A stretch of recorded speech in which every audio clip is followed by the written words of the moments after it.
Thank you for taking the time to watch these Soul Trios training videos. Please make sure you have a copy of the Soul Trios Handbook, which you can download at 10th.ca/soultrios. It would be best to have that printed out, but if you don't have access to a printer, you can refer to the handbook digitally and have a notebook or paper with you, as well as a pen or pencil. You can follow along in the handbook as you go through each video. So first, let's clarify. What are Soul Trios? Soul Trios are groups of 3 who gather once a month for spiritual companionship, taking turns listening and sharing about what is happening in their spiritual journey. Together, they pay attention to God's presence in their lives. Some comparisons might help clarify what Soul Trios are. Soul Trios are different from counseling, which often focuses on emotional healing and coping strategies. In Soul Trios, we are not acting as therapists for each other, although we do give attention to our emotions in spiritual companionship. Soul Trios are different from coaching, which is about helping someone achieve their goals. Soul Trios are also not just casual conversation, which is simply enjoying time together. Soul Trios aren't discussion groups, which focus on learning and building community. And Soul Trios are also different from intercessory prayer, where people share prayer requests and then intercede for each other. All of those are good things, but they are for other occasions. Soul Trios are something different. Soul Trios are group spiritual direction. As I say that, I realize that this might raise more questions than it answers. You might be wondering, what is spiritual direction? Before I ever experienced spiritual direction myself, it felt ambiguous. It was something I needed to experience in order to understand. So I highly encourage that you try to meet with a spiritual director if you have the chance. But for now, to get a picture of what Soul Trios are meant to be, let's look at some definitions of spiritual direction.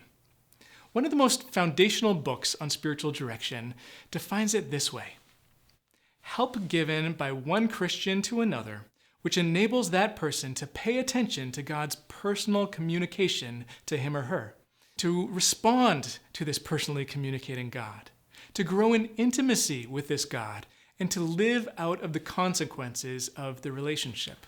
What we see in this definition is that we help each other pay attention to God. It's easy to rush through life and even rush through our time alone with the Lord.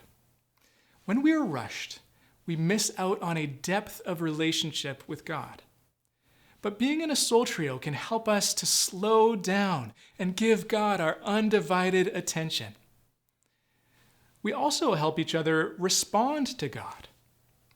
As we notice what God might be saying or doing in our lives, we are invited to say or do something in response. As we pay closer attention to God, we grow closer to Him. And as we respond to God, this impacts how we live our lives. Let's look at another definition. This is from Soulstream, the organization that has trained me and many others in spiritual direction. They define spiritual direction as the simple gift of sacred presence offered to another, providing a gentle but tenacious encouragement to open fully to God's loving presence and to co-discern with that person God's activity in every aspect of life. So let me unpack this a little bit. What we offer in spiritual direction or in soul trios is sacred presence. Jesus said, "Where 2 or 3 are gathered in my name, there I am with them." As we come alongside each other to listen to the depths of each other's souls, it is a holy moment. As we are present to each other, Jesus is present as well. The next part of this definition is the gentle but tenacious encouragement to open fully to God's loving presence. We aren't meant to be pushy with each other. We don't interrogate or pry. There's gentleness. And yet, we are persistent in encouraging each other to open our hearts to Jesus in the midst of our life experience. That is why we are there. We are not gathering just to hang out. We are gathering to encounter God. And lastly, we co-discern God's activity in every aspect of life. Frederick Buechner wrote that God comes disguised as our life. The content of what we share in Soul Trios is the stuff of life. Our relationships, our work, our struggles, our hopes and desires. That's where we usually begin. And then the conversation will deepen with more attunement to God's presence in these everyday life experiences. There are times you might begin by sharing about your prayer life or your reading of Scripture or your experience in the church community. But you are not limited to those overtly spiritual aspects of life.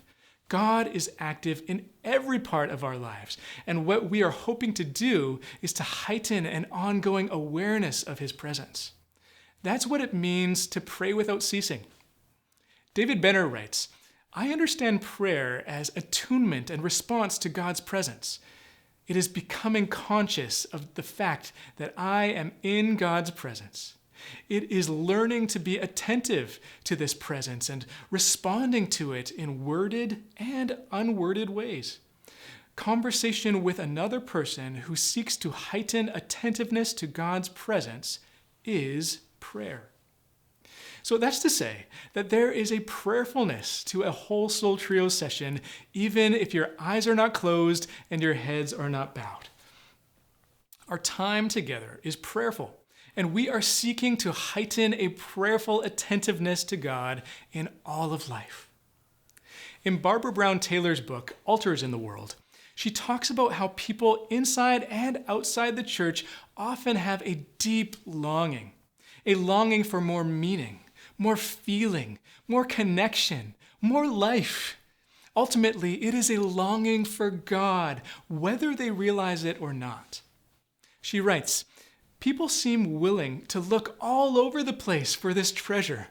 They will travel halfway around the world to visit a monastery in India or to take part in a mission trip to Belize. The last place most people look is right under their feet, in the everyday activities, accidents, and encounters of their lives. The reason so many of us cannot see the red X that marks the spot is because we are standing on it. All we lack is the willingness to imagine that we already have everything we need. The only thing missing is our consent to be where we are."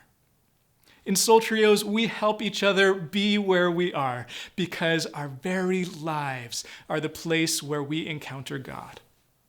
To summarize, Soul Trios is group spiritual direction, which involves accompanying each other in seeking God's voice and encountering His presence.